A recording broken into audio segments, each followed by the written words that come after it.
सोनिया गांधी को कर देता नहीं चलेगी, झूठी गारंटी देने वाली सरकार नहीं चलेगी, नहीं चलेगी, नहीं चलेगी। और स्वास्थ्य कर्मियों को बहाल करो, बहाल करो, बहाल करो। हिमाचल विधानसभा में आज विपक्ष ने प्रश्नकाल से पहले ही सदन में नियम 67 के तहत स्थगन प्रस्ताव लाया। बीजेपी के 9 विधायकों ने विभिन्न विभागों में आउटसोर्स कर्मचारियों की सेवाएं समाप्त करने पर सदन में चर्चा की मांग की। स्पीकर द्वारा इसकी इजाजत नहीं मिलने पर विपक्ष ने सदन में जोरदार नारेबाजी की। विपक्ष प्रश्नकाल के दौरान सदन में कुछ देर तक नारेबाजी करता रहा और उसके बाद वॉकआउट कर दिया। विपक्ष के नेता जयराम ठाकुर ने कहा कि नियम 67 के तहत विपक्ष ने काम रोको का प्रस्ताव दिया, लेकिन यह स्वीकार नहीं किया गया। कांग्रेस ने 5 लाख रोजगार देने का वादा किया था। सरकार ने आउटसोर्स कर्मचारियों को निकालने का काम शुरू कर दिया है। पिछले 2 दिनों से मुख्यमंत्री महोदय जी हाउस में नहीं है और बजट सत्र आजकल चल रहा है।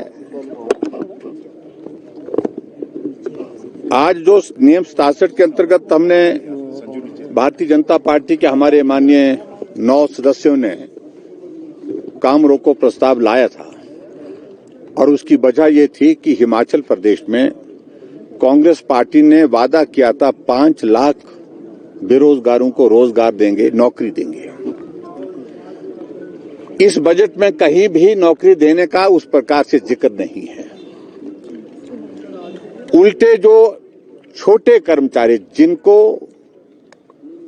एक अस्थायी व्यवस्था के अंतर्गत आउटसोर्स के माध्यम से रोजगार प्राप्त हुआ है,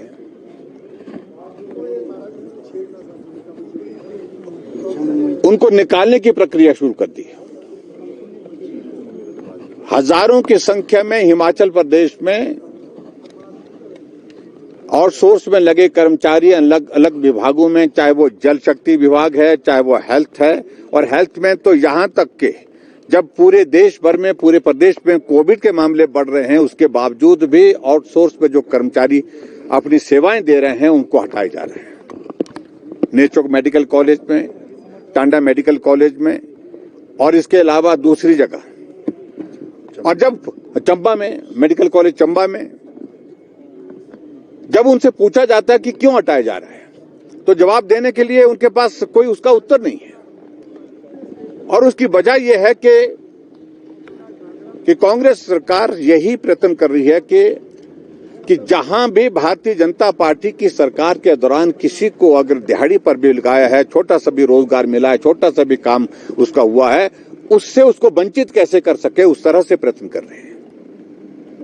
हम इस बात से सहमत हैं कि जो हमारे आउटसोर्स में कर्मचारी लगे हैं उनको नीति के अंतर्गत उनको स्थायी करने में कठिनाई है, टेक्निकल इश्यूज हैं उसमें, लेकिन हमारी सरकार ने कमेटी बनाई थी और कमेटी बना करके ये तय किया था कि हिमाचल प्रदेश में जितने भी आउटसोर्स में कर्मचारी लगे हैं उनके लिए हम कॉर्पोरेशन बनाएंगे हरियाणा की तर्ज पर, और उसके साथ एक कमिटमेंट, ऑनेस्ट कमिटमेंट हमने की थी, और वो कमिटमेंट ये की थी कि हम हिमाचल प्रदेश में जो आउटसोर्स में लगे कर्मचारी उनको जहां वो लगे हैं वो यथावत चलते रहेंगे, काम करते रहेंगे। अगर किसी का कॉन्ट्रैक्ट भी अगर पूरा हो जाता है, कंप्लीट हो जाता है, तो उसको रिन्यू करने का प्रावधान करेंगे, लेकिन उनको नौकरी से नहीं हटाएंगे, उनको रोजगार से वंचित नहीं करेंगे। लेकिन वर्तमान सरकार ने बहुत जल्दी 3 महीने के कार्यकाल में बड़ी संख्या में जो आउटसोर्स में कर्मचारी लगे हैं उनको हटाने की प्रक्रिया शुरू कर दी है। हजारों की तादाद में इस वक्त आउटसोर्स कर्मचारियों को हटा दिया गया है। उनका भविष्य आदर में है। जो अपने 2 वक्त की रोजी का गुजारा उस नौकरी के माध्यम से करते थे, और विशेष तौर से कोविड के दौर में जिन्होंने अपने जीवन को जोखिम में डाल करके काम किया, उनको भी हटा दिया। इसलिए इस सरकार में संवेदनशीलता है नहीं, मानवीय दृष्टिकोण है ही नहीं, सिर्फ राजनीतिक मकसद के साथ सारी चीजें कर रहे हैं। और इसलिए हमने आज तय किया कि नियम 67 के अंतर्गत ही आज विधानसभा के सत्र में काम रोको प्रस्ताव लाएंगे। हमने प्रस्ताव लाया और हम उम्मीद कर रहे थे कि हमारे अध्यक्ष महोदय हमें उस पर चर्चा करने के लिए अनुमति देंगे, लेकिन जिस प्रकार से उन्होंने कहा कि प्रश्न के उत्तर में बहुत सारे जवाब आ चुके हैं, प्रश्न जो है वो कॉन्स्टिट्यूएंसी स्पेसिफिक और डिपार्टमेंट स्पेसिफिक है। लेकिन ये तो पूरे प्रदेश का विषय है, सभी विभागों से जुड़ा हुआ विषय है, इसलिए वो उस उत्तर से हम संतुष्ट नहीं, और कांग्रेस पार्टी की सरकार की ओर से भी कोई जवाब इसमें देने की हिम्मत नहीं कर पाया। मुख्यमंत्री यहाँ उपस्थित नहीं है।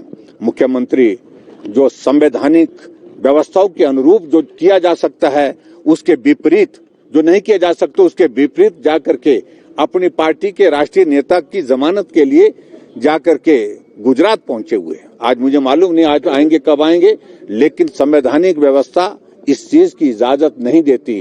कोर्ट के कैंपस में जाकर के तीन प्रदेश के मुख्यमंत्री जाकर के इस प्रकार से अपने नेता को, जिसको कोर्ट ने सजा दी है, उनको बचाने के लिए, उनकी गुहार करने के लिए, उस सारी न्याय की प्रक्रिया को प्रभावित करने के लिए वहां पहुंचे, इसकी भी हम निंदा करते हैं।